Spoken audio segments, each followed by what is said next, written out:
Fala galera, beleza? Hoje eu vou falar pra vocês sobre o livro The Goal, ou A Meta em português, que é um livro que eu acabei de ler faz umas 2 semanas, 3 semanas, um pouquinho mais até na verdade, mas resolvi fazer o vídeo agora. E apesar de eu ter o livro físico aqui nas minhas mãos, eu li no Kindle, enfim, tá sem bateria agora, mas li no Kindle em inglês. E é um livro muito legal, ele fala sobre operações de empresas, assim, é bastante focado realmente nesse tema operacional. Então ele conta a história de um gerente de uma fábrica que estava tendo problemas, né, na planta que ele cuidava e que métodos ele usou para melhorar essa planta dele. Então é um romance, ele é contado em forma de historinha e é super legal, tem vários conceitos muito legais do livro. E nesse vídeo aqui eu vou resumir 5 conceitos principais que eu aprendi, então bora lá. O primeiro conceito é sobre você saber exatamente qual é a sua meta e você só performar atividades que estejam relacionadas com essa sua meta. Então o autor ele é muito categórico em como ele define uma atividade produtiva ou não produtiva. E é basicamente assim, uma atividade produtiva é aquilo que está alinhado com a sua meta, e uma atividade não produtiva é aquilo que não está alinhado com a sua meta, que não contribui para a sua meta. E o problema principal é que muitas pessoas não sabem exatamente qual é a meta delas. Então, por consequência, elas também não sabem quais atividades são produtivas e quais atividades não são produtivas. E aí eu te pergunto, né? Você sabe qual é a sua meta, qual é o seu objetivo? Você sabe onde você quer chegar, né? Você ter essa clareza assim, de qual é realmente a sua meta é muito importante para você saber onde você aloca seus esforços. Em empresas, às vezes é uma métrica, ou enfim, a pessoa está perseguindo uma métrica que na verdade não tem nada a ver com o objetivo dela. Então ter essa clareza é muito importante. Então eu vou pegar um exemplo um pouquinho mais banal aqui, que é lavar a louça. Então deixo lá na cozinha para vocês mostrar como é que funciona lavar a louça aqui em casa. Bom, e como que é o processo aqui em casa de lavar a louça, né? Então a gente pega a louça suja, que normalmente está na mesa, coloca aqui na pia, e aí normalmente rola um processo de ficar organizando aqui a louça suja na pia, que a gente vai ver que é um passo talvez não muito produtivo. A gente tira com a escova aqui sujeira grossa, né, resto de comida, coisa do tipo, e aí coloca na máquina de lavar a louça efetivamente. Então é assim que a gente faz aqui em casa. E bom, basicamente a meta aqui em casa é lavar a louça no menor tempo possível. Essa é uma meta, a gente tem ela de forma muito clara. A gente não gosta de lavar a louça, de perder tempo lavando louça, né, na verdade. Então a gente quer lavar ela no menor tempo possível. Bom, então vocês viram como que é o processo aqui de lavar a louça, né? São 4 passos basicamente que eu expliquei ali. 1, colocar a louça da mesa na pia. 2, organizar a louça na pia. 3, tirar a sujeira grossa da louça. E 4, colocar na máquina. Só que o que acontece é basicamente que esse segundo passo, né, de organizar a louça na pia, na verdade ele é meio inútil, ele não serve para muita coisa, assim. Francamente, não tem por que ficar organizando a louça ali na pia. Então, pela definição que a gente viu antes, ele é uma atividade, um processo que não contribui com a meta de lavar a louça mais rápido. Inclusive, se a gente não fizer ele, a gente vai lavar a louça mais rápido. Então ele acaba sendo uma atividade não produtiva. E aí aquela história, né? Antes de você tentar otimizar algum processo, você vê se você precisa dele mesmo, assim. Então antes de eu ficar pensando maneiras de como vou organizar a louça mais rápido, não sei o que, eu preciso pensar, putz, eu preciso fazer isso aqui mesmo? E no caso aqui de lavar a louça aqui em casa, eu acho que a resposta é não, eu não preciso fazer esse processo. Esse é um exemplo banal, mas que pega muito essa essência do livro, assim. Tenha muito claro qual é a sua meta, sabe? Você precisa saber qual é a sua meta. No caso de empresas, normalmente a meta é ganhar dinheiro, e aí ele disserta sobre como você pode medir isso, tem várias maneiras, né? Mas você ter muito claro a sua meta e só executar atividades que estejam alinhadas com ela.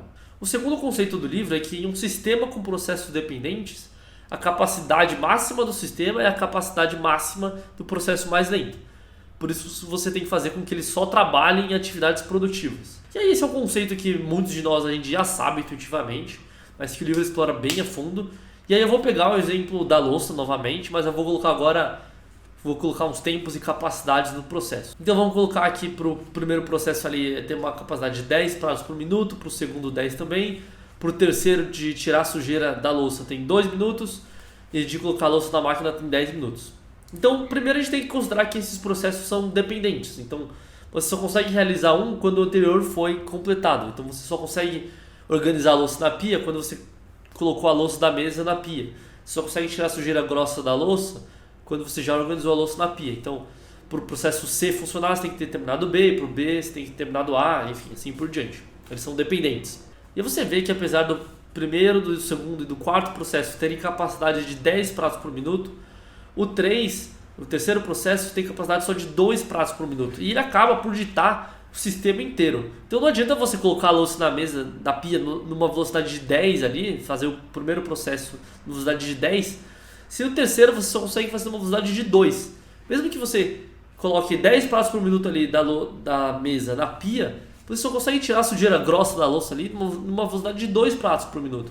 Então ele acaba por ditar, por causa dessa dependência, a velocidade do sistema inteiro, sabe? E esse processo, que ele é o mais lento, a gente chama ele de gargalo. Ele é o que impede que o sistema opere mais rápido e a gente atinja a nossa meta de forma mais rápida. E disso a gente tira algumas conclusões, né? Você tem que garantir que o gargalo está trabalhando só em atividades produtivas. Então, a gente viu lá mesmo quando eu fui na cozinha filmar. Tinha um copinho ali, uma xícara, que ela não estava suja, você não tinha sujeira grossa para tirar. Executar o processo ali de tentar tirar sujeira grossa de algo que não tem sujeira grossa era uma atividade improdutiva, que não colaborava com a meta. Então, na verdade, a gente não deveria nem estar fazendo essa atividade naquela louça específica. Então, você tem que garantir que o seu gargalo está fazendo só coisas produtivas. Você não pode perder tempo com ele fazendo coisas que não estão alinhadas com a meta, porque qualquer minuto que você perde com o gargalo, você não está perdendo um minuto só naquele processo, só no gargalo, você está perdendo um minuto do processo inteiro, porque é ele que dita a velocidade do sistema inteiro. Então vamos supor que você tem na sua fábrica lá, sei lá, você tem uma máquina ali que é um gargalo, e ela custa, não sei, R$1.000 por hora para operar. Se ela está operando em algo que não é produtivo, não é que você está perdendo R$1.000, você está perdendo R$1.000 mais o custo do restante do seu sistema operar, que com certeza é mais do que R$1.000. Porque se o gargalo não está produzindo, o seu sistema inteiro também não está produzindo. Então você tem que garantir que o gargalo só trabalha em coisas produtivas, ainda mais quando os eventos são dependentes. E o terceiro conceito do livro é que em um sistema com processos dependentes, as flutuações estatísticas elas não fazem uma média, mas elas acumulam lentidão. E por isso você deveria colocar o processo mais lento na frente. Então vou explicar aqui para vocês. Imagina um novo sistema com 4 processos dependentes, A, B, C e D, em que as peças ali passam por cada um desses processos. Então a capacidade de cada processo é variável, então ela tem uma flutuação estatística, ela nem sempre processa o mesmo número de peças por dia ali. Então tem dia que consegue processar mais, tem dia que consegue processar menos, como a gente vê aí no slide, né? O processo A faz de 8 a 12, o B de 7 a 9, o C está constante ali, faz sempre 10 e o D faz de 8 a 12 também. Então o que acontece que a gente vê que o processo B, o azulzinho aí que eu destaquei, ele é o processo mais lento de todos, com uma média de 8 peças por dia contra 10 peças por dia do A, C e D, né? Isso é a média. Então esse processo a gente já sabe que ele tem uma tendência maior a ser um gargalo. Só que a gente tem um problema ainda maior. Essas flutuações estatísticas, né, essas variações que tem no dia a dia, elas não fazem uma média, na verdade elas acumulam lentidão no sistema inteiro. Então, a velocidade mínima do processo mais lento acaba ditando a velocidade do sistema. Então, tem o processo B, que ele é o processo mais lento, e a velocidade mínima dele, que é de 7 peças por dia, acaba por muitas vezes ditando a velocidade do sistema inteiro. Então, essas flutuações, elas acumulam lentidão. Porque, vamos pensar assim, imagina que o processo A varia positivamente um certo dia e ele processa 12 peças. O B, por conta da capacidade menor dele, não vai conseguir processar, não vai conseguir aproveitar essa variação para cima que o processo A teve. Se o processo A produziu 12, o processo B só vai conseguir fazer no máximo 9 naquele dia, né? Só que se o processo A variar para baixo, então em vez de produzir a média de 10, ele produz, sei lá, 8, ele pode prejudicar o resto da cadeia inteira. Que apesar de ter essa capacidade média ali de 10, não vai ter A para ser produzido, porque ele só produziu 8 e a cadeia tem capacidade de 10. Então, é um problema isso, sabe? Essa flutuação estatística, mesmo quando o A variou para baixo, mesmo que o B, o C e o D consigam variar para cima naquele dia específico, o que ditou, de novo, a velocidade do sistema foi a do componente mais lento. Então, essas flutuações estatísticas no final do dia acumulam uma lentidão. E aí tem uma solução para isso, né? Você colocar os processos mais lentos na frente. Não resolve 100%, vai continuar tendo gargalo, sempre vai ter um gargalo, mas a gente fica assim... Se o processo B variar para cima, ou seja, se ele fizer 9, você provavelmente consegue aproveitar essa variação positiva dele do processo A, C e D, sabe? Então, toda vez que o processo você coloca o processo mais lento na frente, você consegue aproveitar de melhor maneira essas variações para cima, e as variações para baixo acabam não pesando tanto no seu sistema e a velocidade, o fluxo, né, na cadeia inteira continua mais adequado. Então são dois conceitos aqui, né, que as variações estatísticas de capacidade dos processos geram lentidão, em que você tem que tentar colocar os processos mais lentos no início do sistema quando possível. E o quarto aprendizado aqui é que você deve buscar otimizar o sistema inteiro de maneira global e não apenas os locais. Então o aprendizado aqui para mim é mais uma questão de ponto de vista, uma questão da perspectiva como a gente vê as coisas mesmo. A gente tem que tentar ter a visão integrada do sistema, de como todas as coisas se relacionam e tentar alcançar o ótimo global do sistema, não o ótimo de cada máquina ali, de cada processo. Porque muitas vezes você atingir o máximo local ali não é você atingir o máximo global. Então, no processo que a gente viu em cima, por exemplo, se todos os processos operassem no máximo local deles, o que ia acontecer basicamente é que a gente ia ter uma geração de estoque, porque o processo B não ia conseguir processar na mesma velocidade do A, do C e do D, e você ia começar a acumular estoque que é indesejado, sabe? Então o livro até comenta essa necessidade de ociosidade de estoque. Quando você olha o sistema como um todo, é legal você ter ociosidade, é legal você ter um certo estoque. Porque justamente essa ociosidade, essa não estar operando na capacidade máxima em todos os subsistemas ali do sistema, faz com que quando tem as variações estatísticas que a gente comentou ali no item 3, você consegue processar. Então é importante você ter ociosidade também, o livro bate bastante nessa tecla. E o quinto conceito é você explorar o gargalo até ele deixar de ser um gargalo, e quando isso acontecer, você repete esse processo. Então é isso que deixou esse livro bem famoso mesmo, na verdade, chama Teoria das Restrições, ou em inglês Theory of Constraints. Então ele pressupõe que um sistema, uma série de processos sempre tem alguma coisa que está restringindo aquele sistema de operar uma velocidade maior ou uma capacidade maior. Então, se você tem uma fábrica, por exemplo, você deseja aumentar a sua produção, sempre vai ter algo que vai restringir esse aumento. E esse algo se chama gargalo.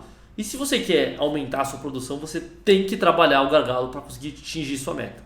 Então, ele fala um algoritmo justamente da teoria das restrições e como você pode melhorar o seu sistema para atingir sua meta. E ele dá 4 etapas. Então, a primeira etapa é você identificar a restrição, identificar o gargalo. E só vai ter um gargalo. É muito comum as pessoas falarem, temos vários gargalos, não sei o que, mas não. Sempre vai ter uma coisa que vai ser a coisa mais importante, que vai estar travando mais o seu sistema. Então você tem que identificar esse único gargalo.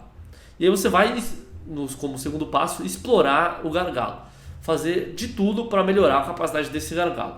Então, sei lá, colocar mais pessoas para trabalhar lá, mais horas, colocar óleo na máquina para ela trabalhar mais rápido, eu não sei. Você vai tentar explorar ao máximo esse gargalo.